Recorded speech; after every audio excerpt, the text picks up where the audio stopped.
Halo guys, kembali lagi di channel YND. Yaul.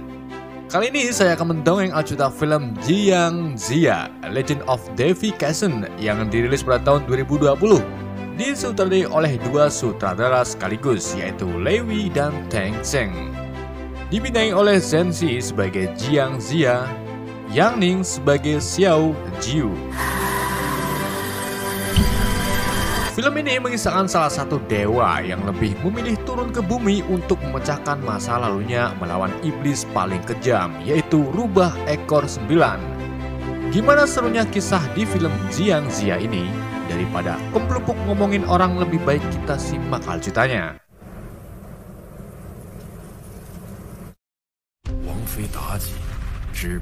Berawal dari sebuah peperangan yang melibatkan 3 dunia sekaligus, yaitu dunia manusia, dunia dewa, dan dunia iblis. Perang tersebut diakibatkan oleh kekejian iblis Rubah Ekor 9. Seperti biasa, yang namanya iblis pasti suka bikin ulah di antara kehidupan. Salah satu dewa bernama Jiang Ziya turun tangan untuk menumpas kekejaman Ekor 9. Jiang berhasil mengakhiri peperangan dengan menyegel Rubah Ekor 9, membuat istana Jingsu dihormati oleh manusia. Prestasi luar biasa Jiang diharapkan bisa memimpin para dewa selama dia dapat memenuhi satu ujian terakhirnya, yaitu memusnahkan Rubah Ekor 9 untuk selamanya.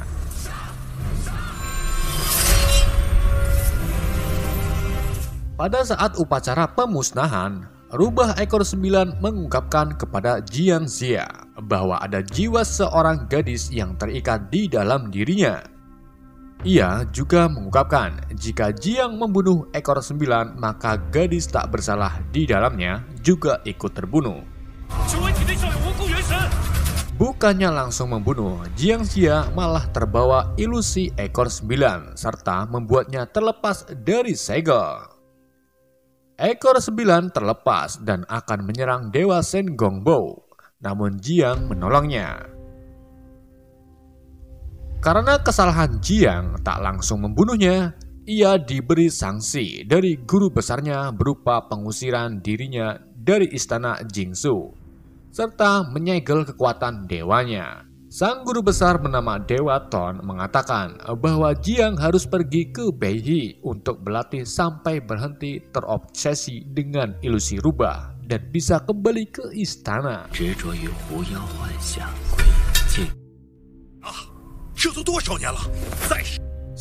tahun kemudian, Jiang yang sudah setengah baya masih meragukan gadis yang terikat dengan Ekor 9. Apakah itu hanya ilusi atau nyata? Teman Jiang, Dewa Shen Gongbao, terus membujuk Jiang untuk berlatih di Beihi agar Jiang bisa kembali ke istana. Namun Jiang bersikeras untuk mencari kebenaran tentang gadis di Ekor 9. Jiang dan kucing peliharaannya bernama Yobu pergi ke sebuah desa dan terlihat akan memasuki sebuah warung wedang jahe yang di dalamnya terdapat banyak makhluk mitologi.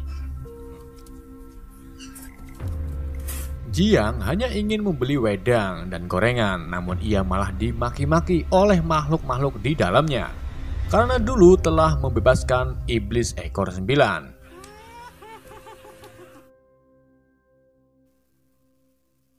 Di saat itu juga datanglah seorang gadis bernama Xiao Jiu dengan pakaian mencurigakan.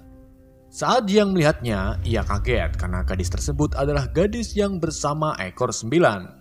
Xiao Jiu mendekati kasir dan menanyakan perihal tempat di mana bunga hitam berada, di mana ayah Xiao berada di sana. Pertanyaan tersebut dijawab oleh sang kasir yang mengatakan tempatnya di Yaodushan, yaitu sebuah gunung para dewa. Dan terdapat Raja Zhou, yakni dewa pernikahan. Di sini, si kasir menunjukkan sebuah peta menuju Yaodushan, namun peta tersebut harus dibeli terlebih dahulu. Xiao langsung memberikan sekantong uang untuk membelinya, namun saat kantong tersebut dibuka ternyata isinya batu. Xiao langsung mengambil paksa petanya, kemudian kabur. Namun si kasir melemparkan kapak ke Xiao dan hampir mengenai kepalanya. Jubah Xiao terbuka membuat seisi warung terkejut karena Xiao ini adalah siluman rubah. Hal tersebut membuat makhluk di dekatnya ingin menangkap Xiao. Untung saja, Xiao berhasil kabur sambil membawa Yabu yang telah menelan petanya. Kemudian Jiang mengejarnya sampai di perbatasan dan hanya berhasil mendapatkan Yabu. Shen Gongbao datang menyuruh Jiang untuk tak masuk ke perbatasan. Namun Jiang ora urus dan memilih masuk mencari Xiao. Setelah mencari-cari, akhirnya Xiao muncul dan mencoba merebut Yabu. Namun Jiang berhasil memojokkannya. Di saat Xiao akan kabur, tiba-tiba ia diseret oleh sekumpulan bayangan rubah hitam. Melihat hal tersebut, Jiang langsung menggunakan kekuatannya dan berhasil mengusir sekumpulan bayangan hitam.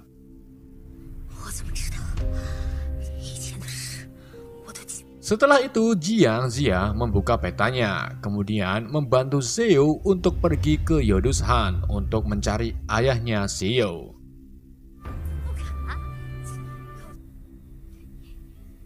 Keesokan harinya, Xiao Jiu yang ingin pergi sendiri mulai merayu Jiang untuk meminjamkan petanya.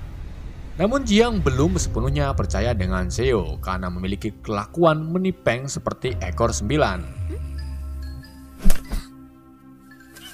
Sejak itu juga keakraban mulai terjalin di antara keduanya. Yabu juga mulai mengajak Xiao bercanda.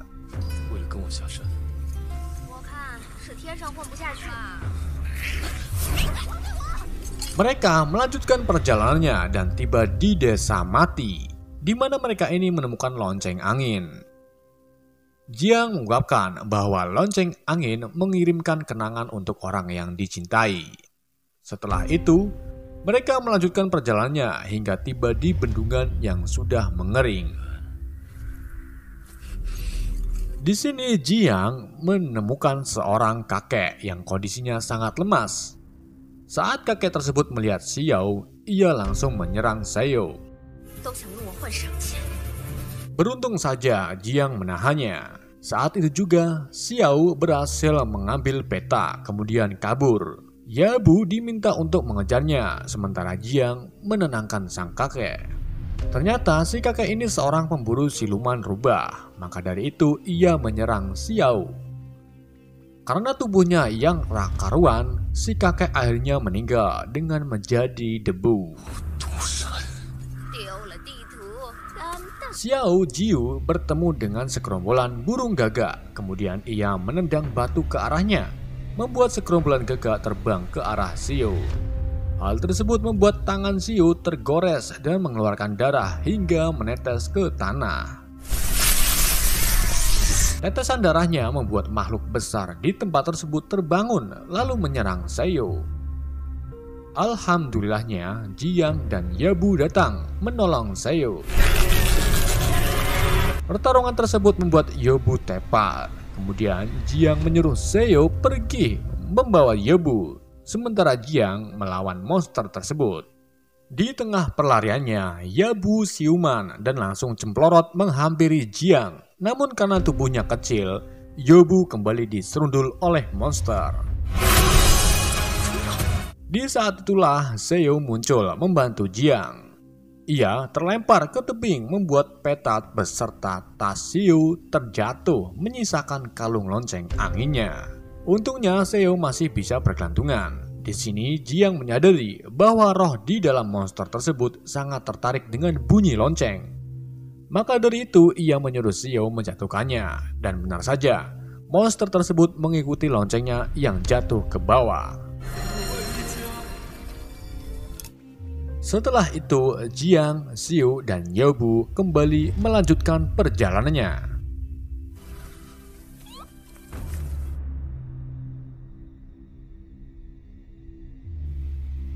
Malam harinya, Xiao terlihat terbangun dari tidurnya. Ia juga melihat anak laki-laki di bekas runtuhan. Xiao mencoba mendekati dan memberi kue lapis, namun tiba-tiba ayah dari anak laki-laki muncul lalu menangkap Xiao untuk memotong telinganya. Namun itu cuma mimpi buruk Xiao yang sering dialaminya. Jadi setelah rubah ekor 9 bebas dari segelnya, manusia dan dewa memburu Xiao karena bentuknya yang menyerupai siluman rubah. Jika ada yang berhasil menangkap Xiao, maka akan diberi hadiah. Bisa saja kipas angin atau setrika. Namun menurut admin, hadiah tersebut beserta hidup enak di istana dewa.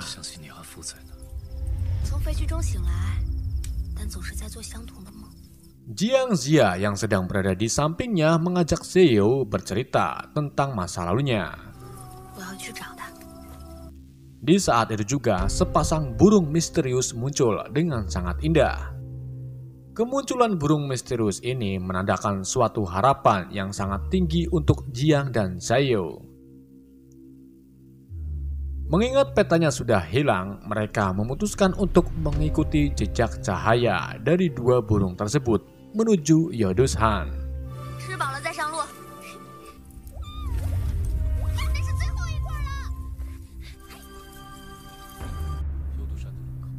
Di sela perjalanannya, mereka mulai menemukan keberadaan bunga hitam. Di saat itu juga, Shen Gaobao datang menyerang Xiao.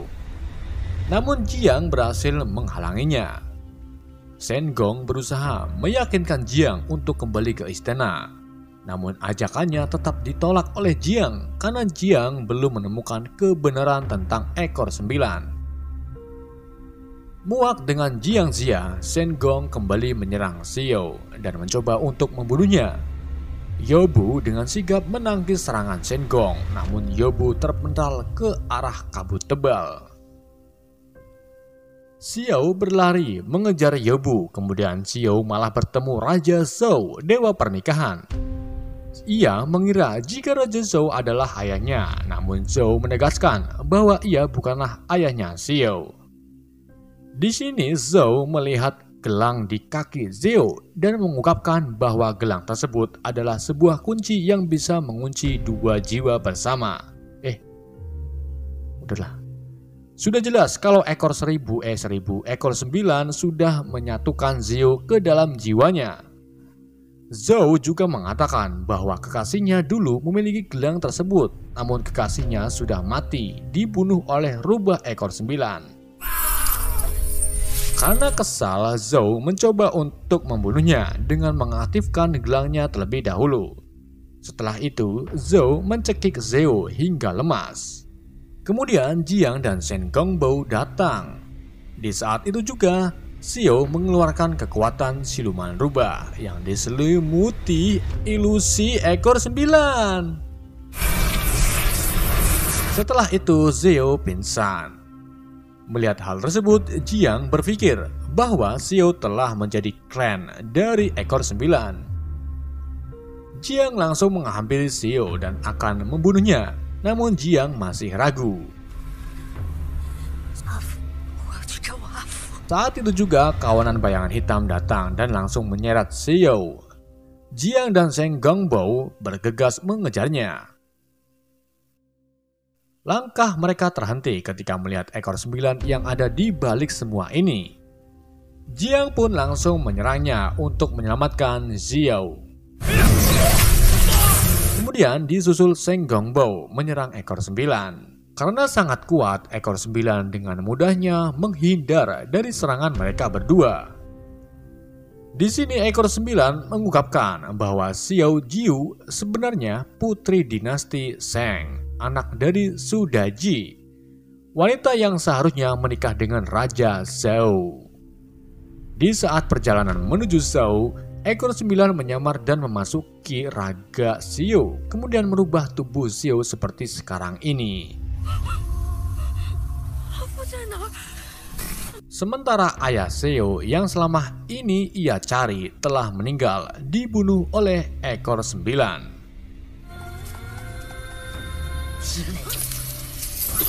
Ekor 9 akan menyatukan kembali kekuatannya dengan gelang Xiao, namun Jiang dan Shen Gongbao langsung menghalanginya.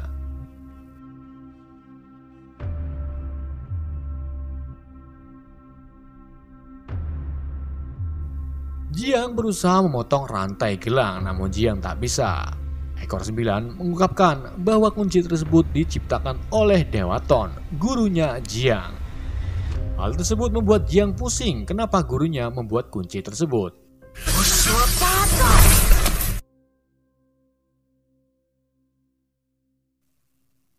Di dalam pertarungan, Yebu dengan wujud rusa bercahaya muncul, kemudian menyeruduk ekor 9. Ia membawa Jiang, Xiao, dan Songgobu kabur dari Yodusaha.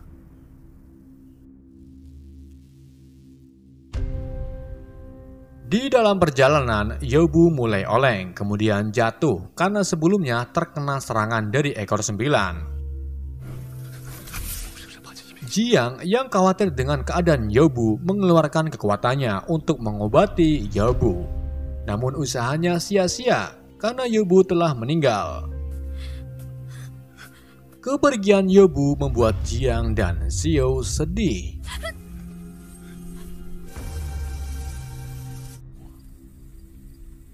Setelah itu, mereka beristirahat sejenak untuk melemaskan otot-otot kakinya.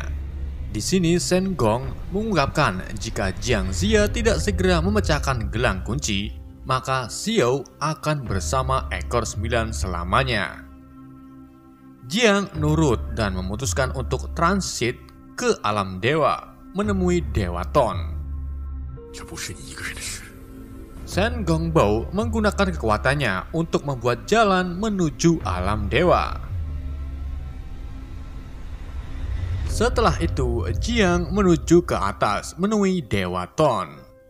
Namun saat akan sampai, ia dihadang oleh dewa lainnya yang secara tiba-tiba menyambar Jiang dengan petir secara terus-menerus.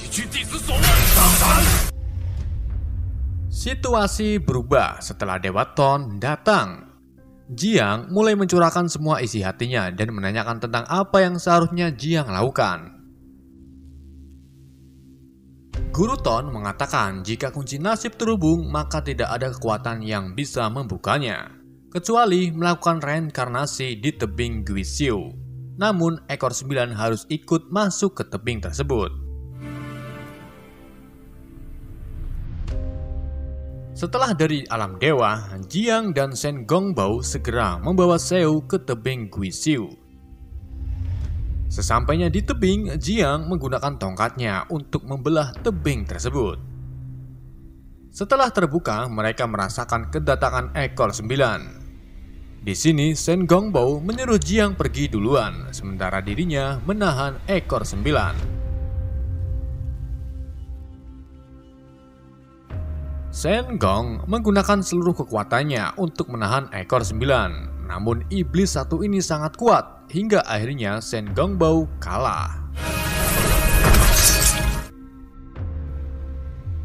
Jiang berhasil melewati tebing dan terus berlari ke tepi danau, di mana cahaya lingkaran muncul dari dalam air, kemudian menjadi ruangan reinkarnasi.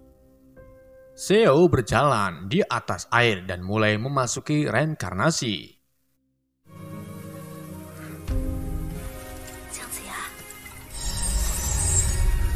Setelah beberapa menit Xiao masuk, tiba-tiba ekor 9 datang menyerang Jiang, lalu menghancurkan reinkarnasi, mengambil Xiao. Jiang meyakini bahwa kunci nasib sudah tidak terkunci dan sudah tidak ada hubungannya dengan ekor 9. Namun ekor 9 mengungkapkan bahwa dunia ini tidak tahu apa yang dilakukan Guru Ton, yaitu berjanji membantu ekor 9 naik ke langit, kemudian membiarkan rubah dan manusia terhubung dengan kunci nasib. Guru Ton berusaha menutupi kebenaran ini dengan membunuh semua klan ekor 9, kemudian membuangnya di tempat ini selamanya. Gerbang langit mulai terbuka untuk menurunkan senjata, membunuh ekor 9, sementara ekor 9 dibantu roh jahat naik ke atas. Di sini Xiao masih di dalam tubuh ekor 9, membuat Jiang mengejarnya untuk menyelamatkan Xiao. Namun Jiang tak kuat dan jatuh. Di saat itulah Jiang mengingat semua perkataan teman-temannya yang telah gugur. Kemudian Jiang mengeluarkan kekuatannya dan bermutasi menjadi dewa yang suci.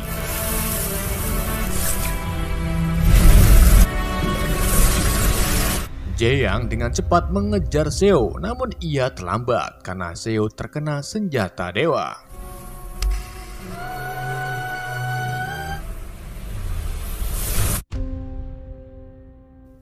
Setelah kejadian tersebut, Jiang dipanggil ke istana untuk memimpin semua dewa. Namun Jiang menolaknya dan menuntut ketidakadilan Dewa Ton. Kemudian menghancurkan istana beserta jalan menuju istana.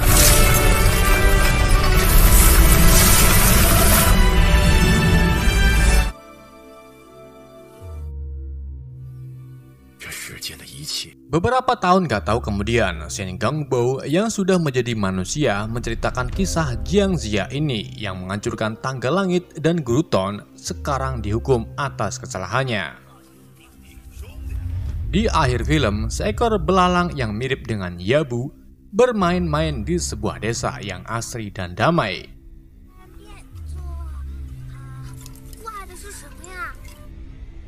Dan di pasca kredit, Jiang Ziya yang sekarang hidup normal di desa sedang menyiapkan makanan untuk tamu yang akan datang. Ternyata tamu yang datang adalah keluarga Musket Boy. Jadi film ini bisa dibilang kelanjutan dari film Neza. Saya tak memberitahu kalian dari awal biar surprise. Surprise. Setelah acara makan selesai, Jiang melihat sisa makanan di mulut Musket Boy. Hal tersebut membuat Jiang tak bisa tidur dan memutuskan untuk menemuinya, kemudian mengusapnya kembali.